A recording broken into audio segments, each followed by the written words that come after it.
So the Remembrance Day service has concluded in the city of Cape Town. The Metro, together with the National Defence Force, marked the day with a solemn moment of silence, reflecting on the end of World War I hostilities. This tribute honours not only the fallen soldiers of that war, but also all those who have served and sacrificed in the conflicts over the years.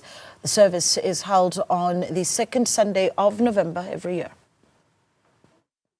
Remembrance Day ceremony in Cape Town has just concluded, and that is to mark or remember, commemorate fallen soldiers and those that survived World War I. The day is usually celebrated or commemorated on the 11th day of the 11th month at about 11 o'clock, which marks about 2 minutes of silence, which was what was observed today. We saw the Mayor of Cape Town, Jordan Hill-Lewis, together with dignitaries, laying a wreath, or rather a wreath ceremony just behind us. But as much as we are here today for Remembrance Day, a couple of months ago, the city of Cape Town held their own Remembrance Day for law enforcement officers who are also at the coal face of crime that lose their lives with their boots on. And to talk to us more about that, I'm joined by Newzroom, who is the chairperson of the Safety and Security portfolio. Thank you so much for your time. But we are here today to mark Remembrance Day. But just the other month, the city of Cape Town held its own, a couple of meters from where we're standing. Absolutely similar, closely to what we just had now, Nasi, that the city of Cape Town does also pause and remember its foreign heroes, your law enforcement, metropolis, fire services, because we think that it is a significant milestone to do.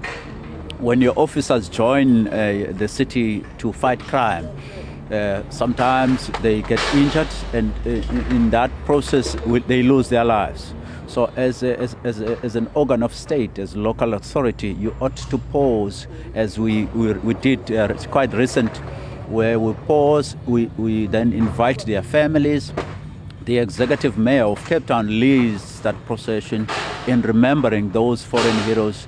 And in the city of Cape Town, we have a few years back launched a remembrance plaque where all their names are written on the wall so that we shall never forget them. So that message, that culture, that resonate with everybody within the uniform service, both emergencies and policing part of the city of Cape Town, that all our foreign heroes, because they are risking their life to save the lives of the next person.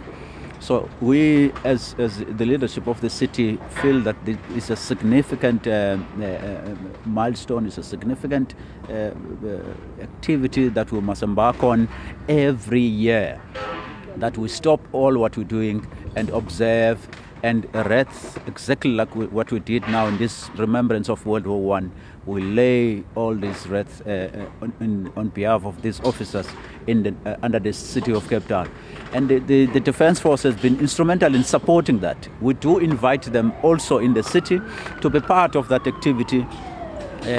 Different role players, your Air Force, the military and your Navy, and they do come, your South African Police Service, because we are all officers and we are all fighting crime, and there is guns that are involved, and in some instances we do lose one of our own.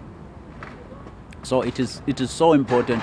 It's a touching moment, it's a moving moment, because you're reflecting sometimes the sons and daughters of those that you have lost form part of these activities, and you need to have consoling words. You need to motivate them that they must soldier forward, they must continue, and we need to reassure them that we will never forget their fathers, their mothers, and we will keep the baton going forward.